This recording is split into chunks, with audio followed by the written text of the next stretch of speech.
அப்படிப்பட்ட அந்த மாயம்மாவுடைய தீட்சையை பெற்றவர் தான் நாமரிசி தவறு பொருந்தாவராய் சுவாமி அவர்கள். ஏன்னா டாக்டரை கைவிடப்பட்டு சாமிக்கு வைக்கிற கேன்சர் நீங்க 7 நாள்ல இறந்து போயிருக்கிறது முற்றுப்புள்ளி வைத்தார்கள். முற்றுப்புள்ளி வைத்த சுவாமி இன்னைக்கு 40 ஆண்டுகளாக உயிரோடு இருக்கார் என்றால் அதற்கு காரணம் யோகி ராம் சுரகுமாருடைய வருஷ தீட்சை அவர் மேற்பட்டது.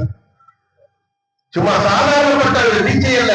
ஒரே ஒரு அடி ஓம் ஸ்ரீராம் ஜெயராம் ஜெய் ஜெயராம் சொல்லி எந்த இடத்துல கட்டி இருந்ததோ அந்த இடத்துல ஒரே ஒரு அடி, அந்த அடியில அவர் பட்ட அந்த வைப்ரேஷன் இன்னைக்கு 40 ஆண்டுகளாக ஏழு என்ற அந்த தலைமுறையை மாற்றி இன்னைக்கு 40 ஆண்டுகளாக யோகி நாமத்தை, ஏன்னா அவர் லீடிங் அட்வொகேட்டா இருந்தார், தொழிற்சங்க தலைவராக இருந்தார்.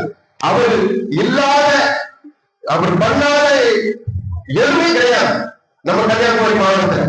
அப்படி இருந்த சுவாமிய